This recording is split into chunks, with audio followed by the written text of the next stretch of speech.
तो दोस्तों Jharkhand board class 11th के सभी विद्यार्थी सबसे पहले आप लोग यहां पर देखिए। ये दोस्तों आप सभी का क्लास 11th का हिंदी इलेक्टिव का पेपर जेक का ओरिजिनल पेपर, जिसका सॉल्यूशन दोस्तों आज की इस वीडियो के माध्यम से हम लोग करने वाले हैं। यदि दोस्तों आप लोग भी झारखंड बोर्ड क्लास 11th के विद्यार्थी हैं और दोस्तों बोर्ड परीक्षा 2026 में आप सभी का जो है 28 फरवरी के दिन हिंदी इलेक्टिव का पेपर होने वाला है, तो दोस्तों आज की इस वीडियो के माध्यम से हम लोग झारखंड अधिविद परिषद क्लास 11th एग्जामिनेशन 2026 का जेक का ओरिजिनल हिंदी इलेक्टिव का पेपर आज की इस वीडियो के माध्यम से हम लोग सोल्व करने वाले हैं, जिसमें दोस्तों आप सभी का 40 प्रश्न रहने वाला है। यही प्रश्न आप सभी के 28 फरवरी के हिंदी के इलेक्टिव के पेपर में देखने को मिलेगा। तो चलिए दोस्तों फटाफट से सारा प्रश्नों को हम लोग सोल्व कर लेते हैं।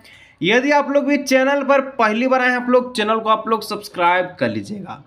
सबसे पहले दोस्तों आप लोग एग्जाम देने जाइएगा, ठीक है। एग्जाम जैसे आप लोग देने जाए तो एक आपको गद्यांश मिलेगा संसार में दो अचूक शक्तियों को लेकर के। तो गद्यांश को मैं नहीं बताऊंगा क्योंकि दोस्तों बहुत हल्का गद्यांश है, इसको आप लोग एग्जाम में खुद पढ़ करके बना लीजिएगा। हम जो प्रश्न आप सभी को बताने वाले हैं वो आपका पद्यांश से बताएंगे, क्योंकि पद्यांश में काफी बच्चों को परेशानी होती है। तो चलिए हम लोग जो यहाँ पर 6 से लेकर के 40 तक का सभी प्रश्नों को सोल्व करते हैं।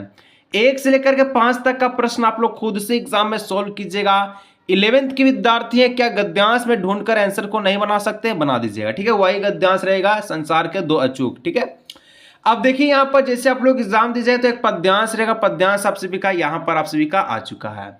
पद्यांश है दोस्तों कि यह कदम का पेड़ अगर माँ होता यमुना तीरे, मैं उसी पर बैठा कन्हैया बनता धीरे धीरे, ले देती यदि मुझे बांसुरी तुम तो दे पैसे वाले, किसी तरह नीची हो जाती यह कदम की डाली, तुम्हें नहीं कुछ कहता पर मैं चुपके चुपके आता, उस नीची डाले से अम्मा ऊंचे पर चढ़ जाता।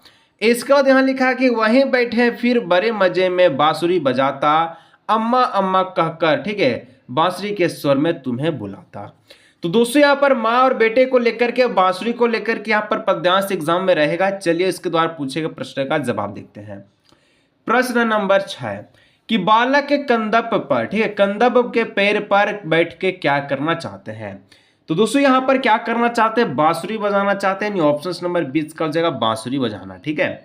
यदि दोस्तों आप लोग चैनल पर पहली बार आए फटाफट चैनल को आप लोग सब्सक्राइब कर लीजिएगा। 7 नंबर की बालक कंदप के पेड़ की किनके किनारे होने की इच्छा करता है। तो हम लोग अभी देखिए कि जो बालक है दोस्तों कहता कि यदि तुम होती यमुना के किनारे, यानी ऑप्शन नंबर 20 का करेक्ट आंसर। 8 नंबर कहता है कि बालक माँ से क्या चाहता है। तो दोस्तों बालक यहाँ पर माँ से जो चाहता है आपका बांसुरी चाहता है, क्योंकि वो बांसुरी बजाना चाहता है और बांसुरी बजाकर ही माँ को बुलाना चाहता है।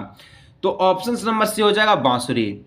9 नंबर कहता है कि बालक कंदप की डाली के नीचे होने की कल्पना क्यों करता है, यानी कि जो बालक के कंदप के डाली के नीचे ही क्यों होता है यहाँ पर आपको बताना है। तो इसका हो जाएगा ऊपर चढ़ने के लिए, यानी ऑप्शन नंबर है इसका करेक्ट आंसर हो जाएगा। इसलिए मैं आपको पद्यांश दिखा दिया। गद्यांश का जो प्रश्न आप लोग 205 नंबर एकदम बिल्कुल और आप लोग आसान से बना लीजिएगा। बालक बांसुरी बजाकर किसे बुलाना चाहता है, तो माँ को बुलाना चाहता है, ऑप्शन नंबर सी हो जाएगा। आप दोस्तों यहाँ पर आप सभी का ग्रुप बी का प्रश्न आ चुका है एग्जाम का, जो कि रचनात्मक लेखन और अभिव्यक्ति माध्यम यानी कि ग्रामर का प्रश्न आपका रहने वाला है।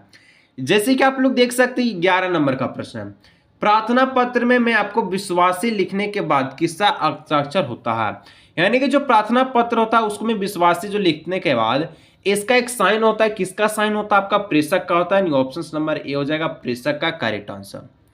11 हो गया। 12 नंबर, रिपोर्ट में दी गई जानकारी का स्वरूप कैसा होनी चाहिए, यानी कि जो जानकारी आपका रिपोर्ट में मिलता है तो जानकारी कैसी होनी चाहिए। तो आपका काल्पनिक है, कथात्मक है, विस्तृत है, यहाँ पर है आपका तथात्मक और सच्ची घटना। तो यहाँ पर हो जाएगा ऑप्शन नंबर डी इसका करेक्ट आंसर, तथात्मक और सच्ची घटना पर।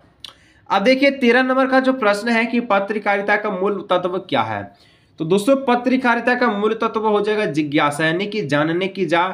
जो भी पत्रकारिता करता है उसको जानने की चाह बहुत होती है, तभी वो लोग रिपोर्टिंग करता है, नए नए चीजों को बताता है। इसका दोस्तों आपका 14 नंबर का प्रश्न, फटाफट दोस्तों चैनल को आप लोग सब्सक्राइब कर लीजिए, चैनल पर पहली बार आए हैं तो। दैनिक जागरण समाचार पत्र है, ये कैसा पत्र है? तो सभी का पता है कि हिंदी का पत्र है, यानी कि हिंदी में ये अखबार को छापते हैं, ऑप्शन नंबर सी हो जाएगा। अब 15 नंबर कहता है कि उत्तान मानदंड किस वर्ष प्रकाशित हुआ? ये दोस्तों आपका हिंदी का जो भारत में सबसे पहला आपका क्या है, न्यूज़पेपर है, जिसका नाम है उत्तान, ठीक है, मानदंड, जो कि दोस्तों ये आप सभी का 1826 में भारत में प्रकाशित हुआ था, यानी ऑप्शन नंबर ए हो जाएगा 1826। और यही आपका जो पहला हिंदी का अखबार पेपर है। 16 नंबर का था विज्ञापन में किस प्रकार की भाषा प्रयुक्त होती है? तो दोस्तों भाषा कैसी होती है प्रयुक्त? तो व्यवहारिक और भाषाएं, ठीक है, व्यवहारिक भाषा, ऑप्शन नंबर सी हो जाएगा। इसके बाद 17 नंबर का था कि फीचर लेखन के किस लिए, ठीक है, फीचर लेखन के लिए किसकी आवश्यकता होती है? तो दोस्तों फीचर जो लेखन होता है इसमें किसकी आवश्यकता है आप सभी को बताना है। तो इसमें आप सभी का हो जाएगा कल्पना शक्ति का, अनुभूति का, अवलोकन का, यानी ऑप्शन नंबर डी इनमें से सभी इसका करेक्ट आंसर हो जाएगा। 18 नंबर का होता है कि फीचर में तथ्यों की प्रस्तुति का ढंग कैसा होता है? जो फीचर होता है इसमें दोस्तों जो भी फैक्ट बताया जाती है आपका मनोरंजक होता है, ऑप्शन नंबर बी हो जाएगा मनोरंजक इसका करेक्ट आंसर। आगे का प्रश्न आप लोग देख सकते हैं 19 नंबर, पत्राचार किसकी अभिव्यक्ति का सरल तरीका है? तो पत्राचार दोस्तों किसके अभिव्यक्ति का सरल तरीका हो जाएगा? तो यहाँ पर देखिए संकेतों का नहीं, व्यासनों का नहीं, ये आपका विचारों का है, क्योंकि पत्राचार के माध्यम से विचार का आदान प्रदान की जाती है। तो ऑप्शन नंबर सी हो जाएगा इसका करेक्ट आंसर। 20 नंबर का था रिमाइंडर को हिंदी में क्या कहते हैं? तो दोस्तों रिमाइंडर जो है ये शब्द है, इसको हिंदी में हम लोग जो है अनुस्मारक कहेंगे, यानी ऑप्शन नंबर बी हो जाएगा। अब देखिए यहाँ पर दोस्तों ग्रामर और आपका पैसेज का जो प्रश्न है 20 को एग्जाम में रहेगा, इसी प्रकार का खत्म हो चुका है। अब आपका पाठ्य पुस्तक का प्रश्न यहाँ पर चालू हो चुका है, जो कि दोस्तों अब आपकी किताब का प्रश्न है, जैसे कि कहता कि भाव पुरुष प्रवचन के अंत में, ठीक है, पहुंचने हुए कहने लगे कि भाइयों और बहनों डरो मत, जहां अंधकार है वहीं प्रकाश है, अंधकार में ही प्रकाश की किरण है, जैसे कि प्रकाश में अंधकार की किंचित कालिमा है। प्रकाश भी प्रकाश बाहर नहीं, ठीक है, प्रकाश भी है और प्रकाश बाहर नहीं है, उसे अंतर में खोजो, अंतर में बूझे हुए उस ज्योति को जगाओ। तो दूसरी आपका किताब का प्रश्न में तो ज्यादा आपका टाइम वेस्ट नहीं लूंगा, सीधा हम लोग आते हैं 21 नंबर की ओर। भव्य पुरुष किसने, ठीक है, किससे न डरने को कहता है? तो दोस्तों भव्य पुरुष जो आप सभी का यहाँ पर अंधकार से, अंधेरा से न डरने के लिए कहता है। तो ऑप्शन नंबर ए हो जाएगा। इसके बाद 22 नंबर कहता है कि जहां पर अंधकार है वहीं पर क्या होता है? तो जहां अंधकार होता है वहीं पर क्या होता है? प्रकाश होता है, ऑप्शन नंबर डी हो जाएगा। इसके बाद आप लोग देख सकते हैं अंतर की क्या जागना है, अंतर की, ठीक है, जगाना क्या है? तो अंतर की जो जगाना है यहाँ पर क्या है? ज्योति को, यानी ऑप्शन नंबर ए हो जाएगा। जितना प्रश्न दोस्तों फटाफट देख लीजिएगा, एग्जाम में यही प्रश्न आपके एग्जाम में देखने को मिलेगा। कौन हंस पड़ा? दोस्तों हंस कौन पड़ा था यहाँ पर, कौन हंस रहा था? तो आपका लेखक हंस रहा था, ऑप्शन नंबर बी हो जाएगा। इसके बाद आपका 24 नंबर जैसे आप लोग पढ़िएगा तो यहाँ पर पद्यांश आपका किताब कहेगा, जो कि पद्यांश कहता है कि ऋतु वसंत का सुप्रभात था, मंद मंद था अनिल बह रहा, बाला रूना की मृदु किरणों थी, अगल बगल स्वर्णिम शिखर थे, एक दूसरे से विरहित हो, अलग अलग रहकर ही जिनको सारी रात बितानी होती, निशाकल से चीर अभिशापित बेबस उसका, ठीक है, उस चकवा चकाई का। इस प्रकार से आपका पद्यांश है जो कि किताब का था। 25 नंबर का था किस ऋतु का शुभ प्राप्त यहाँ पर किया गया? शुभ प्राप्त, ठीक है, यानी कि भोरा। तो दूसरे यहाँ पर हो जाएगा वसंत का, option number B correct answer. 26 है कि अरुण कैसा है? दोस्तों अरुण आप सभी का पूछा, ये आप सभी का हो जाएगा बालारुण, यानी ऑप्शन नंबर ए हो जाएगा। अब देखिए 27 नंबर की निशा शब्द का मतलब क्या होता है? तो निशा का मतलब यहाँ पर क्या हो जाएगा आप सभी का? ये हो जाएगा रात्रि, यानी ऑप्शन नंबर ए। जितना प्रश्न दोस्तों फटाफट देख लीजिएगा, चैनल पर पहले बार आए चैनल को आप लोग सब्सक्राइब कर लीजिएगा। किस पक्षी को अलग अलग रात बितानी पड़ती है? तो दोस्तों यहाँ पर चकवा चकाई को, ठीक है, चकवा चकाई को, यानी ऑप्शन नंबर सी हो जाएगा।